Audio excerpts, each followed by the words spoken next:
ආයිබෝවන් මම ජෝතිෂවේදී පානදුරේ මංචුල පෙරේරා.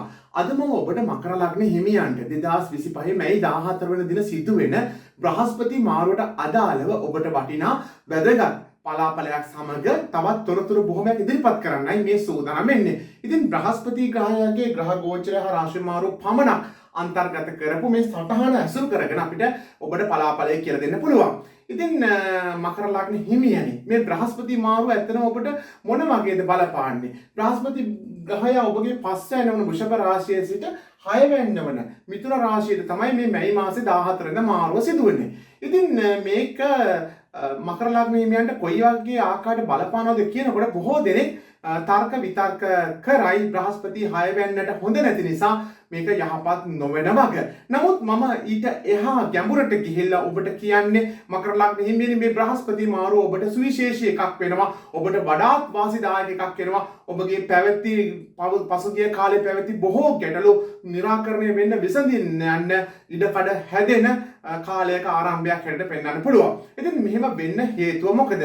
මකර ලග්න හිමියන් කියන්නේ ඔබ යම් ආකාරයේ පසුගිය කාලේ ඒ රාෂ්ටක අපල ලග්නේ රාෂ්ටක අපල වගේම පසුගිය කාලේ ජන්මේ රාෂ්ටක අපල වලට මුහුණ දුන්න මකර ලග්න හිමියන් විශාල පිරිසක් ඉන්නවා. ඉතින් මකර ලග්නේ කියන්නේ පසුගිය කාලේ බොහෝ හැලහැප්පීම් වලට ලක් වෙච්ච ලග්න හිමියන් පිරිසක්. බොහෝ කලකිරීම් වලට ඒ වගේම බොහෝ පසුබෑම් වලට ලක් වෙච්ච ලග්න හිමියන් පිරිසක්. ඉතින් ඔවුන්ගේ ඒ කලකිරීම් දුරු වෙලා ඔවුන්ට අනාගතයේ බලාපොරොත්තු තබා ගන්න ඉදිරියට ගමන් කරන්න දියුණුව කරා යන්න මම්පෙත් විවර කරගන්න අවශ්‍ය ආරම්භක ලක්ෂ්‍ය සනිටුමාන් වෙන ග්‍රහ මාරුවක් තමයි මේ බ්‍රහස්පති මාරුව කියන්නේ. ඉතින් පසුගිය කාලේ ඔබ නොඑක ආකාරයේ තාඩන පීඩනකට ලක් වෙලා හිටියා නම් ඒ ගැන ඔබට පුළුවන් පල්ලිය කමෙන්ට් සෙක්ෂන් එකේ ඔබගේ අදහස පළ කරලා යන්න. ඉතින් මේ තාඩන පීඩන කියන්නේ කිසිම ඔබට පීඩාකාරී දෙයක් නෙවෙයි. ඒක හරියට ඔබ අවබෝධ කරගත්තා නම් ඒක දියුණුව කරා යන්න අවශ්‍ය වටපිටාව ඔබටම හදාගන්න පුළුවන්. ඉතින් ඒ වගේ කෙනෙකුට උවත්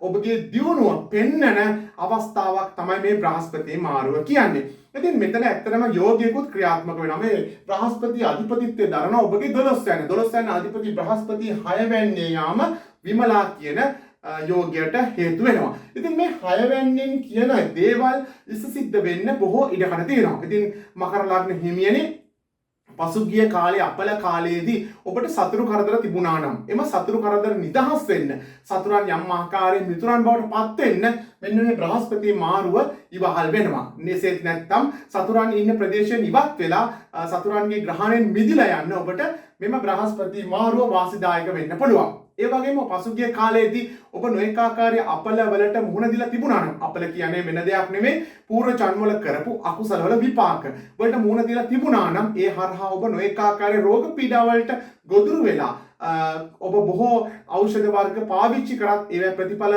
ලැබුණේ නැත්තම් මේ වෙලාවේ ඔබට සුදුසු දක්ෂ වෛද්‍යවරු මුණ ගැසිලා ඒ හරහා ඔබට ඔබගේ රෝගය නිසියාකාරව ඔවුන් හඳුනාගෙන ඔබට ප්‍රතිකාර කරලා එම රෝග වලින් නිදහස් වෙන්න ඒ රෝග වලින් සුව වෙන්න අවශ්‍ය වටපිටාව මේ බ්‍රහස්පති මාරුවේදී ඔබට සිද්ධ වෙන්න පුළුවන්. ඒ වගේම තමයි නොඑක් දේවල් වල පැවති බාධාවින් නොඑක් දේවල් වල පැවති අවලතා බොහොමයක්ම දුරු කරගන්න දුරු වෙන්න හේතුවක් විදිහට මෙම බ්‍රහස්පති මාරුව ඔබට බලපාන්න පුළුවන්. ඉතින් ඒ වගේම තමයි බ්‍රහස්පති මේ මාරුවේදී විශේෂයෙන් ඔබට අලුත් දැනුම ඒ වගේම අලුත් අත්දැකීම් ජීවිතේ එකතු වීම තුළින්ද ඔබගේ චින්තන රටාවේ වෙනසක් ඉදිරියට ඇති වෙන්න පුළුවන්. ඉතින් ඒ වගේම තමයි බ්‍රහස්පති ඉන්නේ 7 වෙනිදාට ආසන්නයි.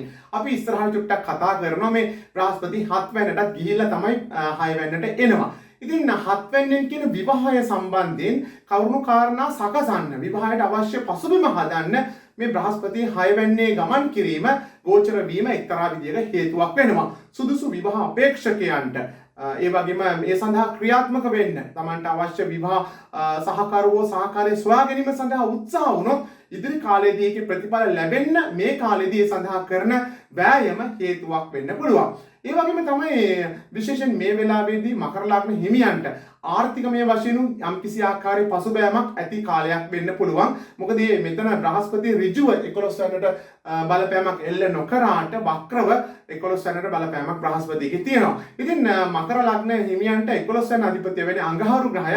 මම කලින් ලග්න පලාපල වලදී ඔබට කියලා තියෙනවා මේ දවස්වල මුදල් ලැබීම සම්බන්ධයෙන් යම් ආකාරයක අවහිරතා පෙන්නනවා. ඒක ඉදිරියේදී වෙනස් වෙනවා කියලා. ඉතින් නාලිකාව subscribe කරලා තියෙන්න ඕන. ඒ වගේම ඔබට මේ වගේ තොරතුරු ලැබෙන වීඩියෝ එකක් නිසා මේකට ලයික් එකකුත් දාන්න. ඒ වගේ ඔබගේ අදහස් පල්ලෙයා කමෙන්ට් සෙක්ෂන් එකේ තියෙනවා ලියලා යන්න අමතක කරන්න එපා. ඉතින් බ්‍රහස්පති මාරුව ගැන ඇත්තට ඔබට සුබවාදීව මම ප්‍රකාශ කරේ. මේ ගැන ඔබට මොනවද කියන්න තියෙන්නේ? ඒ වගේම තමයි ඒ කියන්න තියෙන දේ පල්ලෙයා කමෙන්ට් සෙක්ෂන් එකේ ලියන්න. මකර ලග්න හිමියනි. ඉතින් මේ අවස්ථාව ඔබ ප්‍රයෝජනට ලබා ගත්තොත් සමහර විට මේ බ්‍රහස්පති මාරුව ඔබගේ ජීවිතේ හැරවුම් ලක්ෂ්‍ය වෙන්න පුළුවන්. නොඑක් පැත්තකට. ඉතින් ඒක නිසා මේකේ ඔබ හොඳම ප්‍රයෝජන ලබා ගන්න. මොකද කාලයක් යම් ආකාරයක පීඩා විඳ ඉඳලා ලැබිච්ච අස්වැසිල්ලක් තමයි මේ බ්‍රහස්පති මාරුව කියන්නේ මකර ලග්න හිමියන්ට. ඉතින් ඔබට ඔබගේ ජීවිතය අලුත් කරගන්න, අලුත් විදියට හිතන්න, ජීවිතේ දියුණුව කරා යන්න, අලුත් බලාපොරොත්තු ඇති කරගන්න මේ මාසයේ 14 වෙනිදා සුවිශේෂී දිනයක් වෙන්නේ මේ බ්‍රහස්පතිගේ මාරුවත් සමග. ඒ වගේම නොයෙක් ලග්න පලාපල වැඩසටහන් වලදී ඔබව මේකෙන් යම් ආකාරයේ පසුබාහන අදහස් ඇති කරයි. ඔබ ඒව එච්චර ගණන් ගන්න එපා. ඔබ අපේ නාලිකාව වටා ගොඩක් කල් රොක් වෙලා හිටියා. ඒ කියන්නේ දැන් මේ වෙනකොට 82000කට අධික සබ්ස්ක්‍රයිබ් ප්‍රමාණයක් ලැබමින් අපි ඉදිරියට ගිහිල්ලා තියෙනවා. ඉතින් ඒක නිසා ඔබගේ ඉදිරියේ වැඩ කටයුතු ඔබ සර්ව ප්‍රකාරයෙන් සාර්ථක කරගන්න අවශ්‍ය අදිෂ්ඨානය මේ වෙලාවේ යොමු කරගන්න ඔබට දිනෙන් දින ජය ගන්න පුළුවන් වාතාවරණයක් ඉදිරියේදී ගොඩනගෙනවා. ඉතින් මේ කියන්නේ මකර ලග්න හිමියනි ඔබගේ පොදු ලග්න පලාපලයක්. කිසිසේත් ඔබගේ පුද්ගලික කේන්දරයේ බහල පලාපල ඉදිරිපත් කිරීමක් නෙවෙයි. ඉතින් මේ කියන පලාපල ඔබගේ ලග්නයට ඔබගේ පුද්ගලික කේන්දරයට සාපේක්ෂ වෙනකොට මේ පලාපල උස් පහත් වෙන ආකාරයට තමයි දෝලණය වෙන්නේ. ඉතින් ඔබගේ පුද්ගලික කේන්දරයේ බලන සේවාවකුත් මේ වෙනකොට ක්‍රියාත්මක වෙලා තියෙනවා. ඒක කරගන්න ආකාරය ගැන තොරතුරු ලබා ගන්නව නම් පල්ලෙහා තියෙන මගේ WhatsApp අංකය හරහා සම්බන්ධ වෙලා මේ වෙනකොට තිරේ දිස් වෙනවා එක.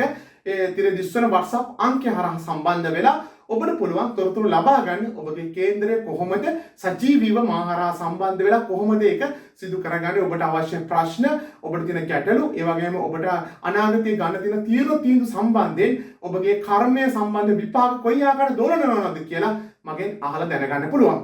ඉතින් ඒකට සියලු තොරතුරු ලබා ගන්නවා නම් WhatsApp හරහා සම්බන්ධ වෙලා තොරතුරු ලබා ගන්න සිදු වෙනවා. ඉතින් අපි තවත් ඉස්සරහට කතා කරගෙන යමු මකර ලග්න හිමියනි ඔබගේ අධ්‍යනාශයේ කටයුතු බැලුවමත් මකර ලග්නය කියන්නේ මිථුන රාශිය කියන්නේ 5 වෙනිට ගියාට බුදට අයිති රාශියක්. ඉතින් අධ්‍යනාශයේ කටයුතු වල මෙම කාලයේදී සතුරුදායක ස්වභාවයක් ඇති වෙන්න පුළුවන්. පසුගිය කාලයේදී අධ්‍යනාශයේ කටයුතු වලට පැවති අවිරතා බාධා තිබුණා නම් ඒවා මගේ හැරිලා අධ්‍යනාශයේ කටයුතු වලද සාර්ථකත්වයක් උදා වෙන්න පුළුවන්. ඉතින් රැකියාව සම්බන්ධයෙන් කතා කරොත් රැකියාව අධිපතිත්වය දරන සිකුරු ග්‍රහය බ්‍රහස්පති ග්‍රහය නෙමෙයි. නමුත් 10 වෙනිටත් මෙතන ත්‍රිකෝණ දෘෂ්ටියක් ලැබෙන නිසා රැකියාව සම්බන්ධයෙන් පැවති ගැටලු තියෙනවා නම් ඒවා निराකරණය වෙලා රැකියාව සම්බන්ධයෙන් සතුරුදායක තත්ත්වයක් උදා වෙන්න. ඒ වගේම බ්‍රහස්පති ඔබගේ දෙවැන්නට ත්‍රිකෝණ දෘෂ්ටියක් එල්ල වෙනවා 10 වෙනිට මේ පැත්තට. ඒතකොට දෙවැන්නෙන් කියන තැන්පතු ධනෙ වර්ධනය කරගන්න ඒ වගේම අනවශ්‍ය මුදල් වේදම් වලින් ඔබ ආරක්ෂා වෙලා කටයුතු කරන වගේ දේවල් වලට ඔන්න වාසිදායක විදිහට බ්‍රහස්පතිගේ මාරුව ක්‍රියාත්මක වෙන්න පුළුවන්. මම බ්‍රහස්පතිගේ මාරුව ගැන කතා කරාම මේක ටිකක් සංකීර්ණයි කියලා කිව්වා. මේ වර බ්‍රහස්පති මාරුව. ඒක චුට්ටක් පැහැදිලි කරලා අපි දැන කියාගමු.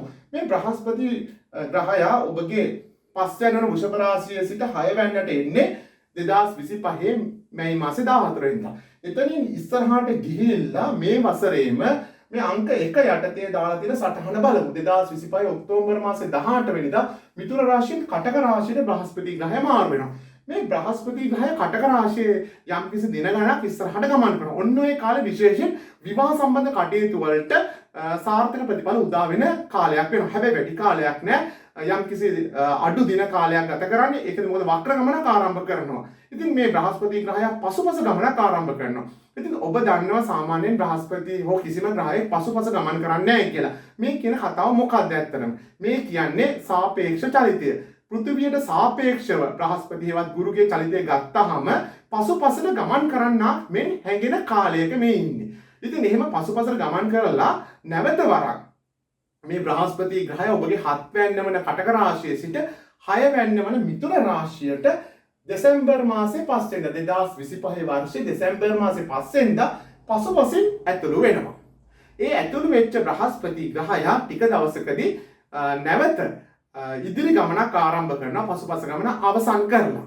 එතකොට මේ කියන්නේ සාපේක්ෂ චලිතය සාපේක්ෂ ප්‍රවේගය ගැන සිද්ධාන්ත දන්නේ ගැන දැනුමක් තියනයි මම මේ කියන කාරණාව ගැන හොඳට අවබෝධයක් ඇති. ඉතින් බ්‍රහස්පති නැවත ඉදිරි ගමනක් ආරම්භ කළා නැවත වරක් ඔබගේ 6 වැන්නෙන් 7 වෙනි කටක රාශියට 2026 ජුනි මාසේ 2 වෙනිදා මාරු වීම සිදු වෙනවා. ඉතින් මෙතන ටිකක් සංකීර්ණ අවස්ථාවක් මේ බ්‍රහස්පතිගේ මාරු ගැන පැහැදිලි කරේ. ඔබට තේරුණාද දන්නේ නැහැ. ඉතින් තේරුණාද නැද්ද කියන එක ගැන පල්ලෙහා කමෙන්ට් සෙක්ෂන් එකේ ඔබ අදහස ලියලා යන්න. මොකද ඒකත් අපිට අවශ්‍ය වෙනවා ඉදිරියේදී මේ වගේ කාරණා කියලා දෙන්න. ඉතින් සමස්තයක් වශයෙන් ගත්තාම මකර ලග්න හිමියන් කිසිසේත් බය වෙන්න, අධෛර්යයටපත් වෙන්න කිසිසේත් අවශ්‍ය නැහැ. ඔබගේ ඉදිරිය කටයුතු සාර්ථක වෙන කාලයක ආරම්භයක් තමයි තියෙන. හැබැයි මේ තත්ත්වය වෙනස් වෙන්නත් ඉඩ තියෙනවා. එහෙම වෙන්න නම් ඔබ උපත්ති දුර්වල වූ පාපියුගේ මහදස අතුරුදසා හෝ ජන්මේ රාෂ්ට්‍රකපල ගෙවන කෙනෙක් වෙන්න ඕන. එහෙම අයට පුළුවන් ආගමිකානුකූල ජීවිතයක් ගත කරන්න. ඔබ බෞද්ධයෙක් නම් බෝධි පූජා ආදී කටයුතු, ඒ වගේ බුදු පියාණන් වහන්සේ දේශනා කරපු ශ්‍රී සද්ධර්ම මැනවි ශ්‍රවණය කිරීම වගේ දේවල් හරහා ඔබගේ කුසල බල මහිමය වැඩි දියුණු කරගන්න. එහෙනම් මම ඔබට ගොඩක් තොරතුරු කියලා දුන්නා. නැවතත් මේ වගේ වැඩසටහනින් ඔබ හමුවන බලාපොරොත්තුවක් තියාගෙන මෙම වීඩියෝ එකෙන් සමුගන්නම්.